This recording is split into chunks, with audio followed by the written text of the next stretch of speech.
Vamos abrir Isaías capítulo 1, que foi lido, do 21. Isaías capítulo 1, a partir do 21.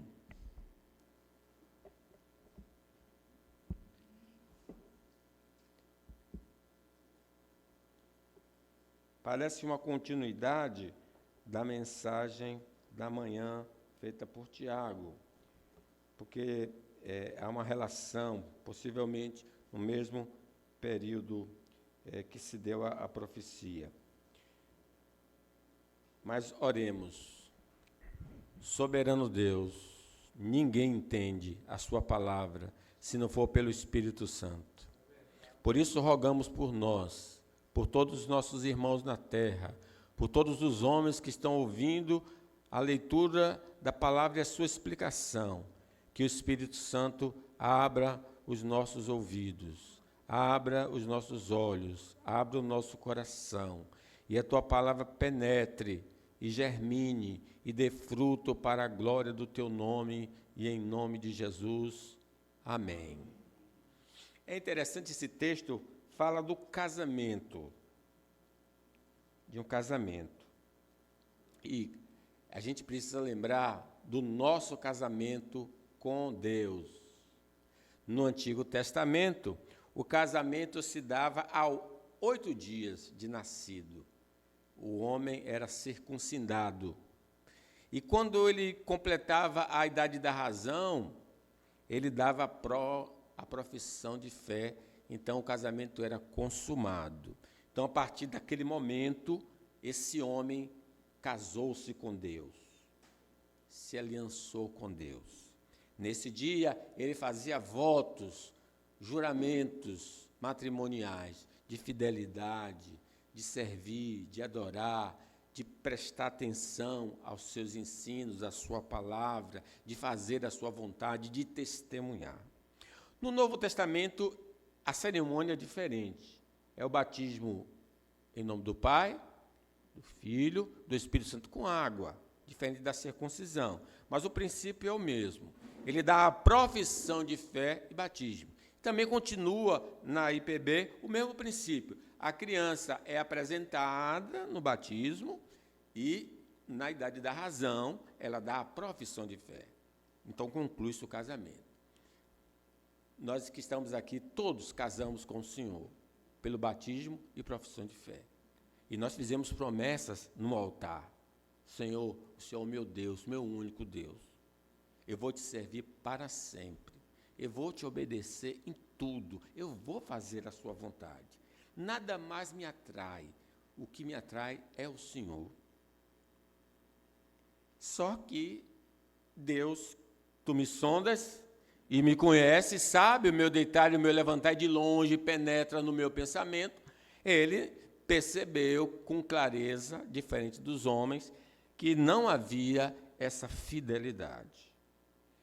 Então, o texto em si trata dos infiéis a Deus, daqueles que fizeram votos de fidelidade e não estão honrando esses votos de fidelidade.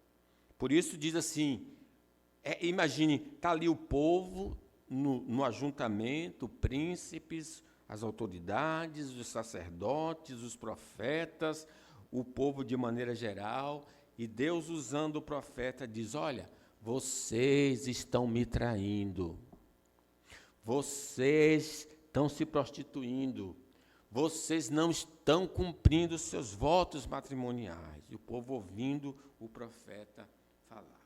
Versículo 21, então diz, como se prostituiu a cidade fiel.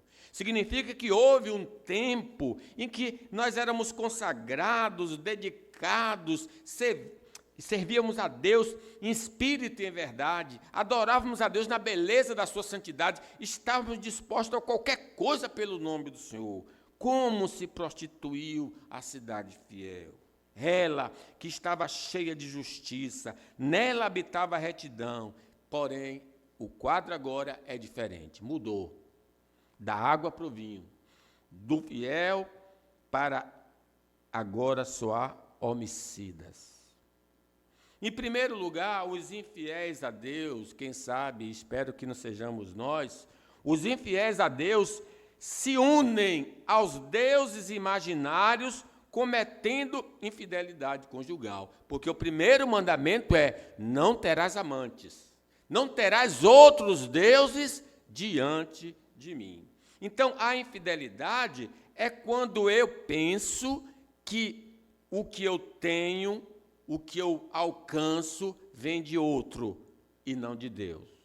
Eu posso imaginar, eu, com a minha força, com o meu braço, consegui tudo isso.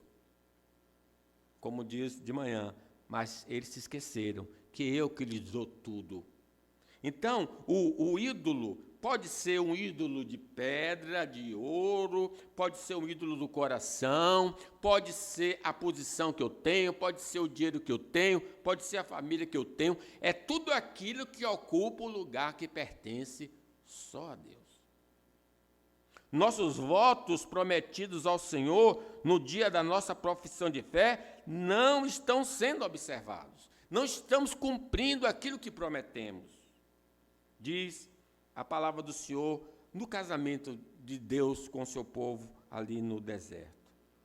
Deus falando: tende visto o que fiz aos egípcios, como vos levei sobre asas de águia e vos cheguei a mim. Agora, pois, se diligentemente ouvirdes a minha voz e guardardes a minha aliança, então sereis a minha propriedade peculiar, dentre todos os povos, porque toda a terra é minha. Vós me sereis reino de sacerdote e nação santa. São estas palavras que falarás aos filhos de Israel. Veio Moisés, chamou os anciãos do povo, expôs diante dele todas essas palavras que o Senhor lhe havia ordenado. Então o povo respondeu a uma: tudo o que o Senhor falou, faremos. E Moisés relatou ao Senhor as palavras. Isso é o casamento, dizendo ao representante de Deus: eu concordo com tudo que Deus me propõe. Ele é o Deus vivo e eu vou servi-lo. 40 dias depois, houve a infidelidade conjugal. 40 dias, porque Moisés ficou 40 dias, 40 noites no monte, recebendo os detalhes do acordo. Aí o povo disse. Mas vendo o povo que Moisés tardava em descer do monte, acercou-se de Arão e lhe disse: levanta-te, faz-nos deuses que vão adiante de nós. Pois quanto a este Moisés, o homem que nos tirou do Egito, não sabemos o que lhe terá sucedido. Disse-lhe Arão: tirai as argolas de ouro das orelhas das vossas mulheres, vossos filhos e vossas filhas, trazei-me. Então todo o povo tirou das orelhas as argolas e as trouxe a Arão. Este, recebendo-a das suas mãos, trabalhou o ouro com um buril e fez dele um bezerro fundido. Então disseram: são estes, ó Israel, os teus deuses que te tiraram da terra do Egito. Arão, vendo isso, edificou um altar diante dele, apregoando, disse: amanhã será festa ao Senhor. No dia seguinte madrugaram, ofereceram holocausto e trouxeram ofertas pacíficas, e o povo assentou-se para comer e beber e levantou-se para divertir-se. Então disse o Senhor a Moisés: vai, desce, porque o teu povo, que fizeste sair do Egito, se corrompeu e depressa se desviou do caminho que lhe havia eu ordenado. Fez para si bezerro fundido e o adorou e lhe sacrificou e disse: são estes, ó Israel, teus deuses que tiraram da terra do Egito. Não precisa passar muito tempo, não. Talvez logo em seguida ao batismo, à profissão de fé, já negamos ao Senhor. E talvez com o passar do tempo, nós deixamos nosso compromisso com o Senhor por achar que as bênçãos que recebemos vêm desses deuses imaginários. É minha força que consegue, é esse Deus fulano que me dá o que eu possuo. Ah, meus irmãos, tomem cuidado, como diz de manhã, pois sua mãe se prostituiu. Aquela que os concebeu ouve-se torpemente, porque diz: irei atrás dos meus amantes, que me dão o meu pão e a minha água, a minha lã e o meu linho, o meu óleo e as minhas bebidas. Ela, pois, não soube que eu é que lhe dei o trigo, o vinho, o óleo, e te multipliquei a prata e ouro que eles usaram para Baal. Então, Que coisa triste. Recebemos tudo de Deus, mas de vez de retribuirmos com amor, com santidade, com louvor, com adoração, com oração, nós corremos para o mundo e fazemos a vontade do mundo. Deus, então, desmascara a infidelidade do seu povo, revelando o seu conhecimento. Imagine, deve ser muito chocante a cena. Ele joga coisa no ventilador. Vocês estão me traindo. Imagine. A pessoa está ali, tirando onda, adorando, porque o culto é a intimidade com Deus. É quando você se dedica todo a Deus, porque Deus procura adoradores que o adorem em espírito e em verdade. É a relação sexual entre o marido e a mulher, é a relação entre Deus e seu povo, o culto. Mas aí Deus disse, olha, vou lhe dizer uma coisa antes de começar tudo isso aí. Você está me traindo.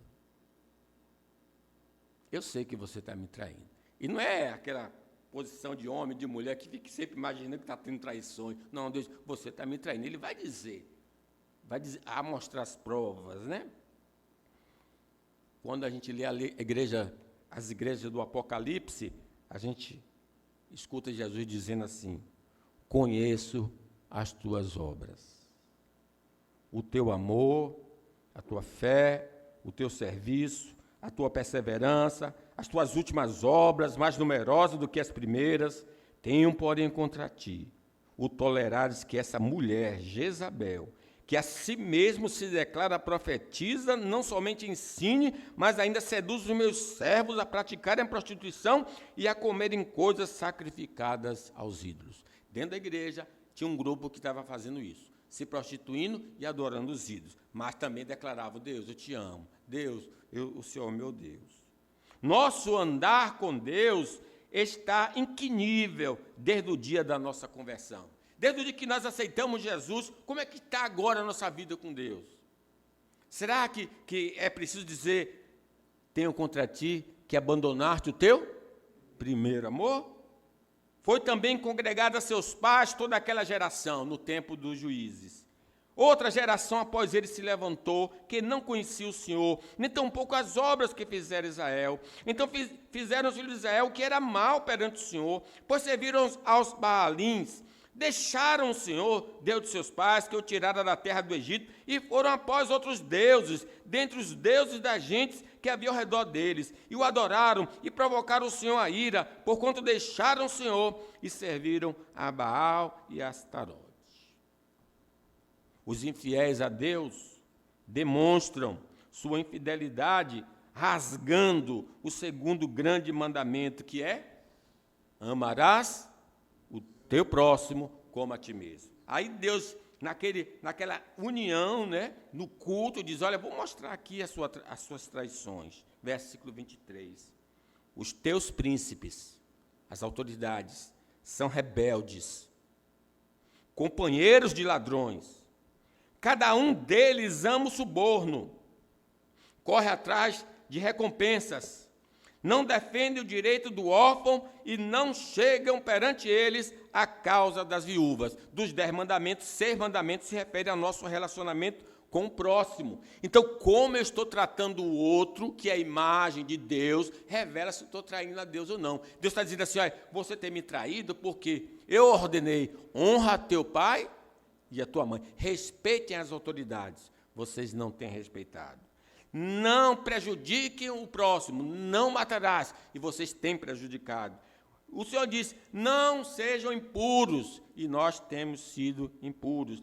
Não deem falso testemunho, e nós temos mentido. Não cobiçarás, não terás inveja do próximo, e nós temos tido inveja. Então, a quebra desses mandamentos é lançada em nosso rosto, dizendo, vocês têm sido infiéis a mim. Vejam que, em especial, nos versículos 23, o tratamento que concedemos ao próximo determina como está a nossa relação com o Senhor. Veja que os príncipes, as autoridades, estão prejudicando aqueles que buscam justiça. E João diz, nós sabemos que já passamos da morte para a vida, porque amamos os irmãos. Aquele que não ama, permanece na morte. O uso indevido do cargo para ter vantagens pessoais é evidência de infidelidade ao Senhor. No caso dos príncipes, dos sacerdotes, dos profetas, eles tinham a autoridade dada pelo Senhor, e em vez de usar para o bem, usavam para coisas pessoais, para obter vantagens. É incrível que há sempre o perigo de Deus nos colocar em uma posição elevada e a gente usar essa posição elevada para oprimir o outro que é inferior a nós. E aí, por isso é dito aos presbíteros: rogo aos presbíteros que há entre vós, eu, presbítero, com eles, testemunha do sofrimento de Cristo e ainda co-participante da glória que há de ser revelada. Pastoreai o rebanho de Deus que há entre vós, não por constrangimento, mas espontaneamente, como Deus quer, nem por sódio da ganância, mas de boa vontade, nem como dominadores dos que foram confiados, antes tornando-vos modelo do rebanho. Ele dá um princípio diferente nessa questão do príncipe. Associar-se com pessoas más é sinal de deslealdade para com Deus. Os príncipes são rebeldes e companheiros de ladrões. O Pedro, chamando a atenção nossa, a gente deve falar com todas as pessoas, independente da sua cor, do seu comportamento sexual. Nós devemos ser amáveis com todos, porque todos são a imagem e semelhança de Deus, ainda que a gente nunca concorde com um comportamento errado, mas o tratamento é respeitoso.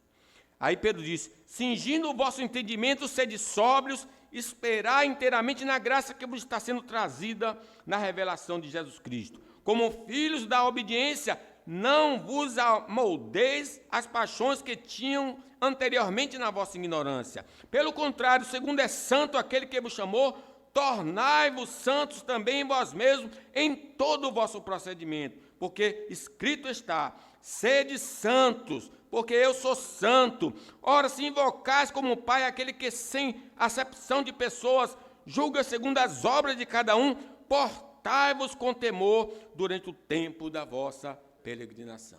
Então, Deus exige uma postura diferenciada, ainda que a gente se relacione com os outros. Pegar o que pertence ao outro é prova de adultério.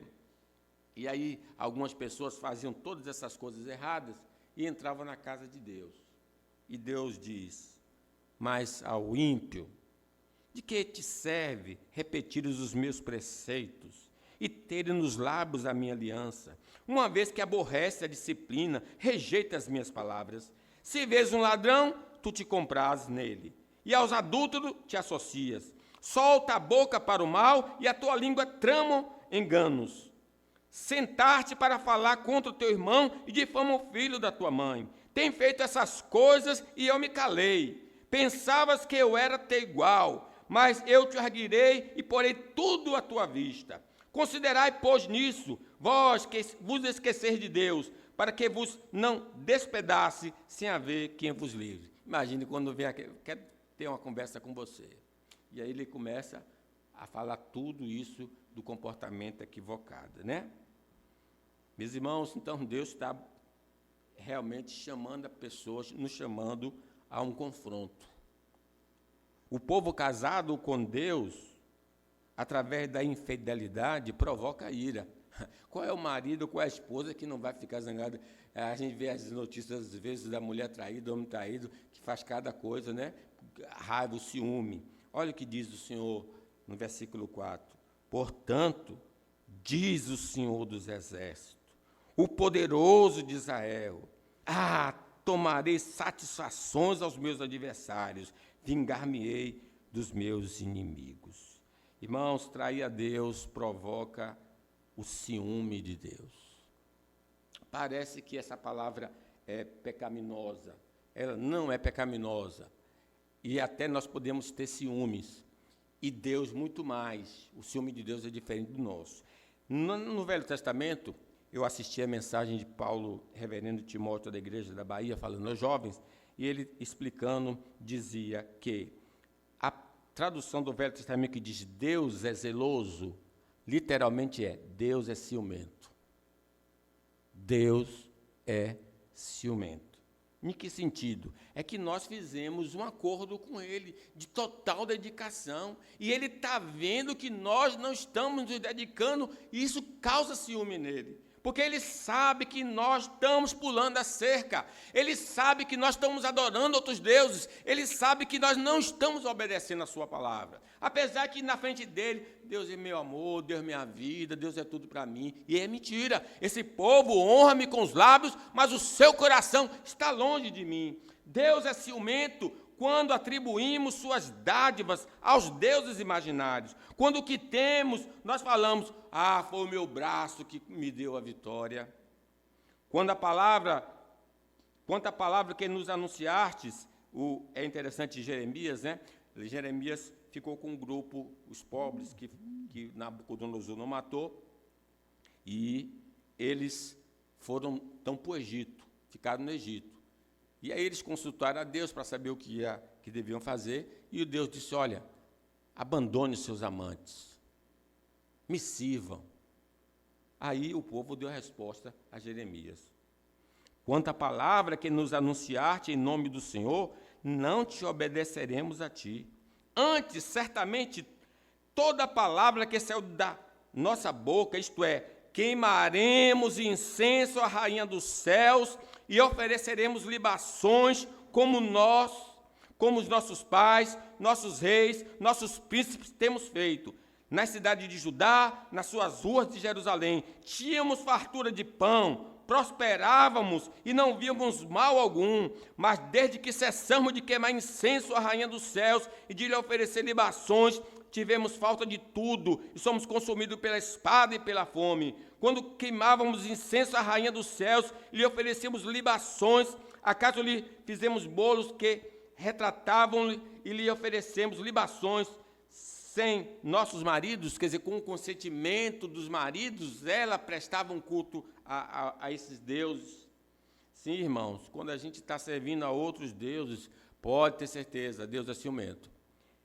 Deus é ciumento quando deixamos de nos dedicar a Ele para nos consagrar a esses deuses imaginários. E o Deus imaginário pode ser até o pai e a mãe. Quem ama o pai ou a mãe mais do que a mim, não é digno de mim. Quem ama o filho ou a sua filha mais do que a mim, não é digno de mim. E quem não tomar a sua cruz e vem após mim, não é digno de mim. E quem achar a sua vida, perdê-la-á. E quem todavia perder a vida por minha causa, achará. Nem a nossa vida pode ser mais importante do que Deus. Tudo, Deus tem que ser mais importante na nossa vida. E Deus está questionando isso. Vocês valorizam tudo que não é Deus. E eu que sou Deus, que lhe dou tudo, vocês não me respeitam, vocês não me amam. Deus é ciumento, irmãos, quando deixamos de nos dedicar a Ele para nos consagrar a esses deuses imaginários. Deus é ciumento quando negligenciamos nossos votos matrimoniais. Diz Juízes, os filhos de Israel fizeram o que era mal perante o Senhor, se esqueceram do Senhor seu Deus, renderam cultos aos Balaíns, aos postes ídolos. Então a ira do Senhor se acendeu contra Israel, e ele os entregou na mão de Cusã-Risataim, rei da Mesopotâmia. E os filhos de Israel serviram a Cusã-Risataim 8 anos. Horrenda coisa é cair na mão de um Deus zangado, né? É um Deus zangado. Você imagine que nosso Deus é o Deus do Senhor dos Exércitos. Você imagina a loucura, um policial militar, um homem, mulher, casado, e o seu companheiro, a sua companheira trai. Esse homem tem uma arma, gente. Esse homem é uma autoridade. É muito perigoso. Em qualquer situação é perigoso, mas ainda mais alguém que tem autoridade. E quando eu estou traindo o Senhor, eu estou traindo o Senhor dos Exércitos, aquele que tem todo tipo de arma que pode me destruir. O povo casado com Deus, por causa da infidelidade, é disciplinada por Deus com o objetivo de fazê-lo voltar. É isso que é a lição também de manhã nós percebemos. Voltarei, 25, voltarei contra ti a minha mão. Agora já, vejam, aqui a gente precisa fazer uma separação. Entre marido e mulher, nem marido nem mulher tem o poder da vingança. Eles têm de procurar as autoridades, apresentar queixa, haverá um julgamento e o faltoso vai ser condenado. Mas nesse caso aqui, Deus não é só marido. Deus é Deus. Ele é juiz. Ele é aquele que acusa, ele é aquele que executa, ele tem várias outras funções. Então, a horrenda coisa é cair na mão de um Deus irado. Aí, ele agora fala como juiz. Ele relatou o crime e agora, como juiz, ele julga. Voltarei contra ti a minha mão.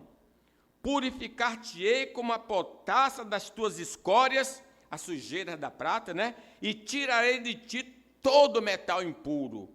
Restituirei os teus juízes, como eram antigamente, os teus conselheiros, como no princípio. Depois te chamarão cidade de justiça, cidade fiel. Sião será redimida pelo direito, e os que se arrependem pela justiça. Aí Deus diz, eu vou punir essa turma traidora. Mas o objetivo de Deus é punir para que ele volte para o Senhor. Por que Deus vai punir? Porque no contrato de casamento com Deus consta que a infidelidade é motivo de disciplina. Quando você lê o Velho Testamento, ali que Deus está no Monte Sinai, Deus está fazendo uma aliança. Ele é o soberano e ele então determina todo o contrato de casamento.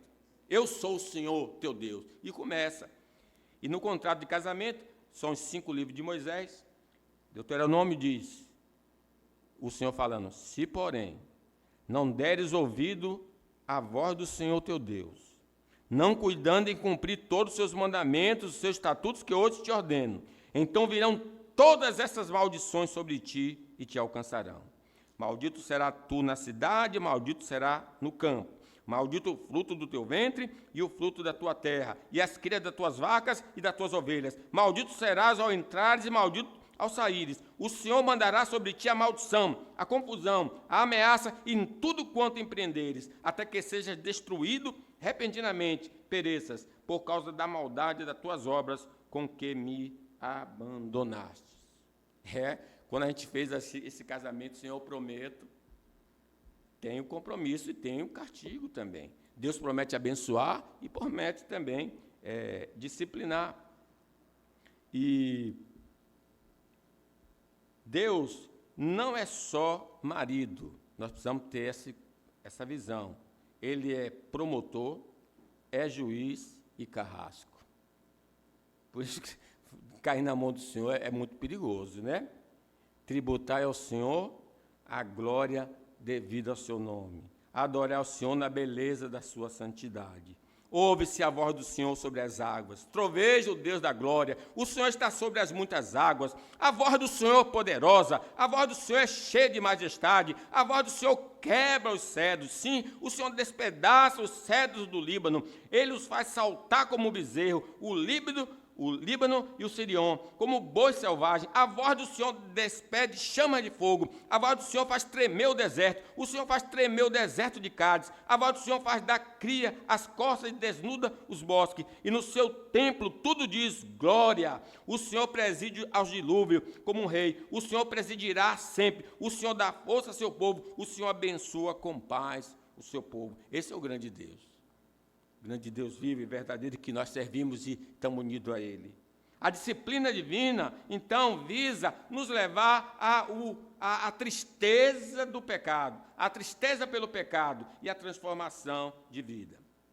Porque o Senhor corrige a quem ama e açoita todo filho que recebe. É para a disciplina que perseverais. Deus vos trata como filhos. Pois que filho há que o pai não corrige? Pois eles nos corrigiam por pouco tempo, segundo bem lhes parecia. Deus, porém, nos disciplina para aproveitamento, a fim de sermos participantes da sua santidade. Ele vai fazer com que a gente gema, para a gente fazer como filho pródigo. Ah, quantos empregados do meu pai têm comida em abundância, eu aqui pereço de fome. Levantar-me-ei, irei ter com meu pai, e direi, pai, pequei contra ti. O povo casado com Deus, quer dizer, todo mundo que já deu a profissão de fé, que não se arrepender depois da disciplina, porque o povo foi disciplinado, destruído Jerusalém, depois subiram para o Egito, disse, eu vou destruir vocês também lá. O povo que não se arrepender, de sua infidelidade, receberá o divórcio e sofrerá pena de eterna destruição. Tiago também fala um pouquinho sobre isso, né? Olha, Deus até vai suportando, mas vai chegar uma hora que o casamento vai terminar. Vejam, 28. Mas os transgressores, quer dizer, os que não se arrependeram, os pecadores serão juntamente destruídos. E os que deixaram o Senhor perecerão. Porque vos envergonhareis dos carvalhos que cobiçaste, quer dizer, a adoração, esses ídolos eram feitos debaixo de uma árvore frondosa, e sereis confundidos por causa do jardim que escolhestes, porque sereis como um carvalho cujas folhas murcham e como a floresta que não tem água. Ele vai destruir tudo, aonde eles prestavam esse culto. O forte se tornará em estopa e a sua obra em faísca. Ambos arderão juntamente e não haverá quem os apague. O casamento criado por Deus deve ser indissolúvel. Somente com a morte um dos cônjuges. O casamento deve durar para sempre. Vieram alguns fariseus, experimentavam perguntando, é lícito ao marido repudiar sua mulher por qualquer motivo? Então respondeu ele, não tendes lido que o Criador desde o princípio fez homem e mulher e que disse, por esta causa deixará o homem, o pai e a mãe, se unirá à sua mulher, tornando-se os dois uma só carne? De modo que já não sois mais dois, porém uma só carne, portanto o que Deus ajuntou, não separe o homem. Deus não quer o divórcio, não aceita o divórcio. Porém, o casamento criado por Deus, havendo infidelidade conjugal, pode ser dissolvido pelas autoridades do país, caso a parte fiel assim deseje. Eu cito assim porque o fato de alguém sofrer a traição, o casamento não terminou. O casamento só termina quando o cara vai lá no fórum e diz, olha, acaba o meu casamento por isso, isso e isso. Sim, o casamento pode terminar em uma condição, se a pessoa for infiel. O próprio texto diz, replicaram-lhe, por que mandou então Moisés? É que ela está ouvindo a minha voz aqui, só vocês não estão ouvindo o som, porque Juninho tirou. Mas ela fica abrindo aqui as páginas. Demora, eu vou descobrir depois. Então eu disse, por que mandou Moisés dar carta de divórcio e repudiar? Respondeu Jesus, por causa da dureza do vosso coração é que Moisés vos permitiu repudiar vossa mulher. Entretanto, não foi assim desde o princípio. E aí ele diz, eu, porém, vos digo, quem repudiar sua mulher, não sendo por causa de relações sexuais ilícitas e casar com outra, comete adultério. O que casar com a repudiada, comete adultério. Então, Deus pode acabar uma relação. Quando houver o quê? Infidelidade. O divórcio com o divino nos privará da sua graça comum, da sua graça especial. Lembre que de manhã, repreender a sua mãe. Ela não é mais a minha esposa. E eu vou deixá-la nua. O texto é bem pesado. Vou deixá-la nua, vou despí-la. Quer dizer, se ele deu toda a roupa, me dá minha roupa de volta, sai daqui. E vou tirar o trigo, vou tirar o vinho, vou tirar tudo, vou deixar você na miséria para você saber o que é estar longe de mim. Vocês entendem agora porque às vezes Deus pode nos colocar em confusões para mostrar que nós precisamos dele, que o nosso caminho não é o verdadeiro caminho. O divórcio com o divino atesta a nossa não relação com ele. Uma vez divorciado, não é mais marido e mulher, acabou a relação, que nos impedirá de ter acesso às suas bênçãos eternas, que é o principal. Muitos vão dizer, Senhor, Senhor. Ele vai dizer, eu não te conheço, mas Senhor estava na igreja, eu profetizava, eu dava dízimo. Não, meu casamento com você acabou há muito tempo. Apartai-vos de mim, vós que praticais a iniquidade. Eu concluo, meus irmãos. Os infiéis a Deus estão tendo outros amantes, outros deuses. Será que nós estamos tendo outros deuses? Que Deus tenha misericórdia de nós.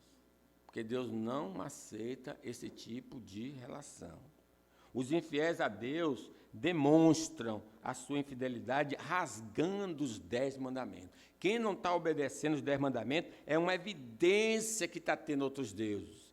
Então é preciso retornar. O povo casado com Deus, através dessa infidelidade, está provocando a Deus. Não provoque o Senhor, não vamos provocar o Senhor. Nós não somos mais fortes do que Ele, nós não podemos resistir a Ele. O povo casado com Deus será disciplinado. Se eu sou crente verdadeiro, pode ter certeza que o fogo descerá e não tem oração que possa salvar. Há um texto da Bíblia que diz assim, mesmo que Daniel ore, ou fulano ore, eu não vou ouvir. Imagine, era um homem consagrado, não vou ouvir, esse povo infiel não vou ouvir as orações. O povo casado com Deus, que se arrepender, receberá a reconciliação. Hoje é o dia aceitável, hoje é o dia da salvação. Se ouvires a voz do Senhor, não endureça seu coração. A ceia é isso. Deus quer que a gente se volte para Ele. Arrependei-vos, convertei-vos, para que sejam cancelados os vossos pecados e chegue assim o refrigério da vossa alma. Vamos nos humilhar na presença de Deus agora. Oremos em silêncio, pedindo ao Senhor que nos perdoe os pecados, que tenha misericórdia de nós, se porventura temos sido infiéis a Ele. Oremos em silêncio.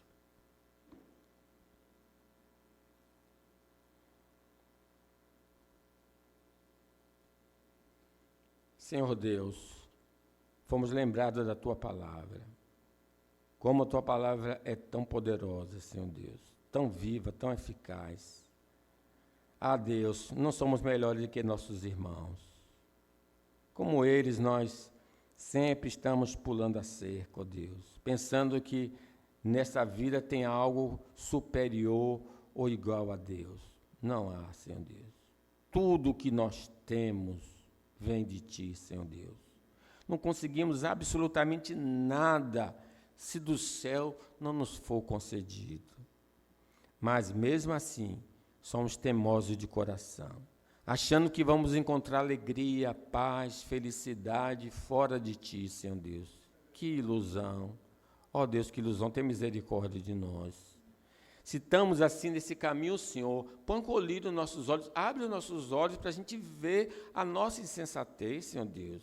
Ajude-nos a voltar para Ti. Converte-nos e seremos convertidos. Renova os nossos dias como dantes. Ajuda-nos a voltar ao primeiro amor, ter paixão pelo Senhor, por oração, pela leitura da Bíblia, por adoração, por fazer a vontade de Deus em todo e qualquer lugar, de falar do Senhor com alegria, ó Deus. Restaura, limpa-nos, purifica-nos, dá-nos ânimo. Perdoa, Senhor Deus. Ajuda-nos a participar de maneira digna da ceia. No nome de Jesus, amém. Leamos 1 Coríntios capítulo 11,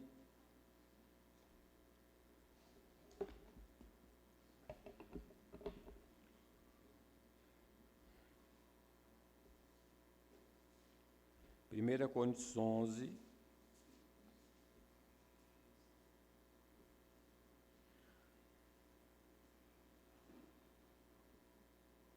a partir do 22.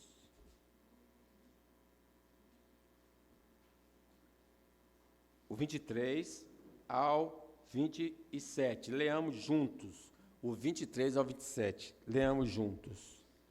Porque eu recebi do Senhor o que também vos entreguei.